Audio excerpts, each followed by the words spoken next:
Кумтөр Кыргызстандагы эң ири алтын кенжери. Анын айланасында миллиарддаган долларлар айланат. Бирок эмне үчүн алтынды басып жаткан Кыргызстан эч бир байыбайт. Тескерисинче жылдан жылга тышкы карызы көбөйүп, чет мамлекеттердин чөнтөгүн сагалап келет. Болбосо Кумтөр алтын кенжери көлөмү боюнча дүйнөдө экинчи орунда турат.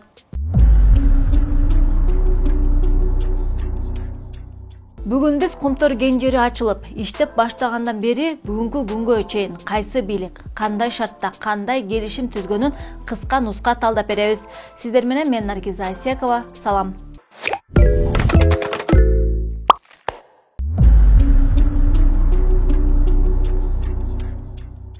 Bir 1989 жыл Советтик геологтор Ысык көл облусуна келишип, Жетөгүз районунда эң ири алтын кени бар экенин ачыкташкан. Кумтөр алтын кени деңиз деңгээлинен 4500 метр бийиктикте жайгашкан. Мындан улам Совет бийлигинин кен жерди иштетүүгө көзү жеткен эмес. Алтын өндүрүү татаал болот деп аны иштетүүгө ашыгышкан эмес.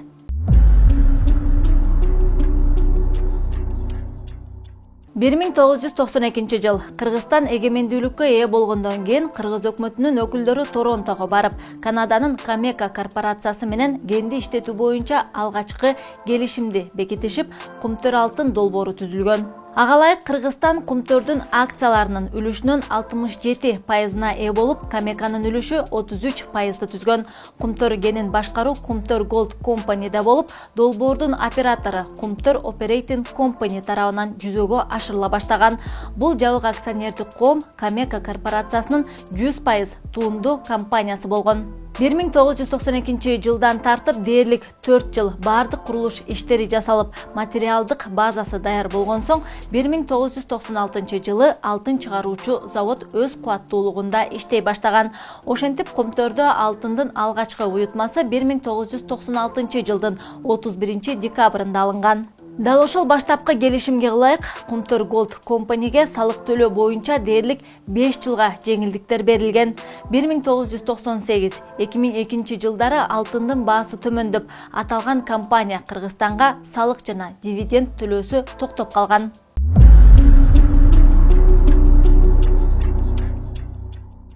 1994 жыл Кумтөр алтын кен жериндеги пайыздык үлүштөр боюнча Кыргызстан жана Камека компаниясынын ортосунда талаш-тартыштар башталган. Ага карабастан Кыргызстан Кумтөр кен жериндеги 67%-дык үлүшүн 2003 жылга чейин сактап калган.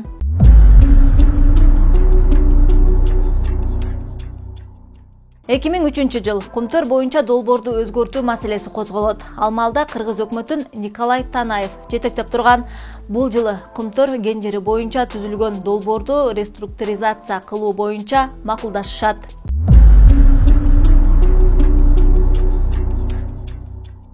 2004 жыл Кыргыз өкмөтү Камека менен келишимдик түзүмүн өзгөртүп, инвестициялык келишим күчүнө кирип, Кумтөрдөгү акциялардын бардыгы тең канадалык Centara Gold Inc. компаниясына өтүп кеткен. Кесепетинде Кыргыз алтын ишканасы Centaraдан акциялардын болгону 33 гана пайызына ээ болуп, Камека 67%-га ээлик кылып калган.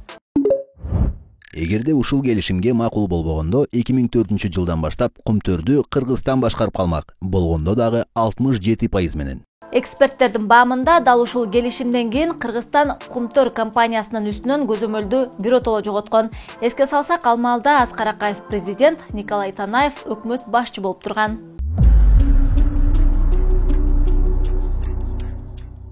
2005 жыл Жогазын революциясы жүз берип, бийлик алмашып, Кумтөр боюнча келишимдер кайра карала баштаган.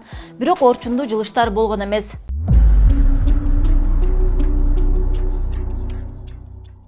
2007 жыл Кыргызстан Centaraдагы үлүшүн көбөйтүү боюнча ишенимдүү кадамдарды жасай баштаган.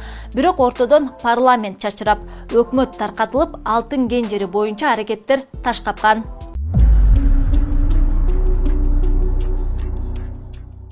2009 жыл Бакиевтердин бийлиги өкүм сүрүп турган маал. Кумтөр долбоору боюнча жаңы шарттар түзүлүп, парламентте келишимди ратификациялоо боюнча мыйзам долбоорун 75 депутат колдоп беришкен.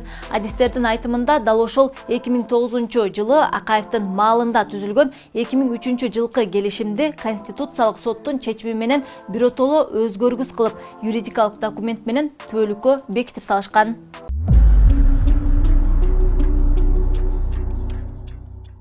2010 жыл Кыргызстанда кайрадан революция жүз берип, бийлик алмашып, жаңы түзүлгөн парламенттик жана мамлекеттик комиссиялар кумтөр боюнча келишим өлкөнүн кызыкчылыгына толук жооп бербейт деген бүтүмгө келип, аны кайрадан карап чыгууну сунушташкан. Эл аралык юридикалык компаниялар жана аудитордук фирмалар 2003 жылдагы макулдашууну пайдасыз жана коррупциялык схемаларды камтыган деп таанышкан.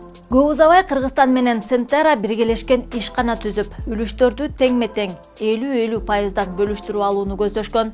Тактап айтканда, Кыргызстан Центерадагы 33% үлүшүнөн баш тартып, алтыны түгөнүп бараткан кумтөрдүн 50% үлүшүнө ээ болмок. Ал эми Центерадагы 33% үлүштүн ичине Кыргызстандан сырткары дагы 9 өлкөдө иштетилип жаткан ген жерлеринин акциялары кирет.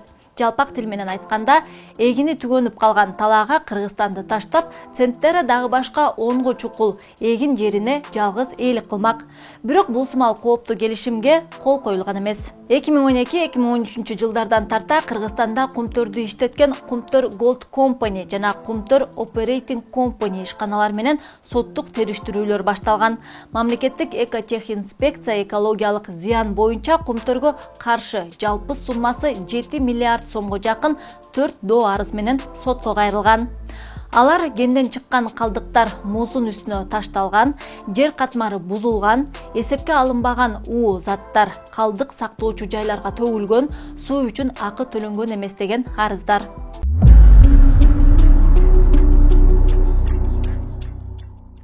жыл Бишкектин район аралык соту бул өтүнүштөрдү канааттандырып, Кумтөр Gold Company'ге айлана чөйрөгө келтирилген чыгым үчүн 7 миллиард сомдук доо койгон. Өз кезегинде Кумтөр Gold Company 2009 жылдагы келишимге таянып, компаниянын иштерин жергиликтүү сот карабашы керек деп чырдашкан.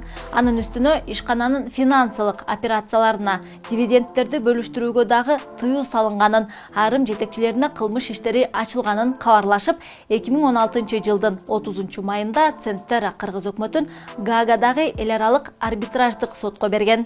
2016 жылы Кыргыз өкмөтү менен орток пикир табылбай жаткан маалда Центера Түндүк Америкадагы жаңы кенди сатып алган. Жаңы операциядан кийин Кыргызстандын Центерадагы үлүшү 32%дан 26,6%га чейин түшүп кеткен.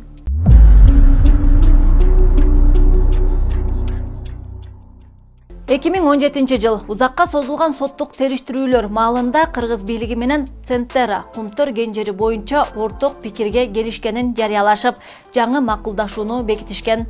Анда бийликте Алмазбек Атамбаев, президент, Сапар Исаков өкмөт башчы болуп отурушкан. Дал ошол маалда Кыргыз өкмөтү Центера менен айлана чөйрөнү коргоо жана инвестицияны өнүктүрүү деп аталган стратегиялык келишим түзүшкөн. Бирок бир шарт менен. Ал эки тарап тең соттук териштирүүлөрдү токтотуп, Кыргыз өкмөтү экологиялык доодон баш тартууга макулдугун берген. Жыйынтыктап айтканда, жаңы келишим менен соттук териштирүүлөрдү токтотуп, Кыргыз өкмөтү экологиялык доодон баш тартып, Центера Кумтөр кенин 2009 жылдагы шарттар менен иштетүүгө уруксат берип, Кумтөр Gold Company'нин финансылык операцияларына жана кызматкерлеринин эркин каттамына чектөө алынып салынган. Мындан сырткары Центера Gold айлана чөйрөнү коргоо фондун түзүүгө 50 миллион доллар, онкологиялык кызматты өнүктүрүү фондуна 7 миллион доллар, жаратылышты өнүктүрүү фондуна жыл сайын 2,7 миллион доллар төлөп турууга макул болгон.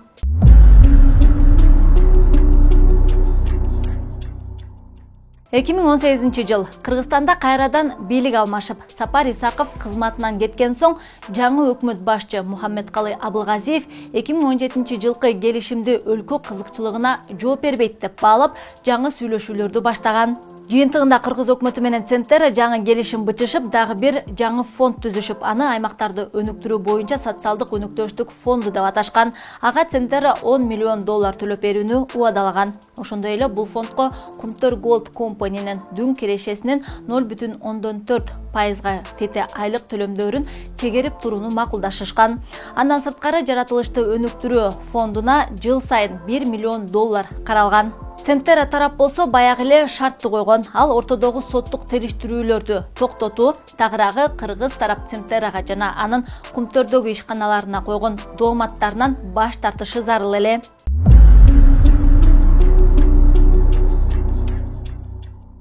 2020 жыл Кыргызстанда кайрадан революция жүз берип, бийлик алмашты. Президент Садыр Жапаров башында кумтөрдү улутташтыруунун кажети жок, ал жакта алтын калбай калыптыр деген оюн билдирип келген.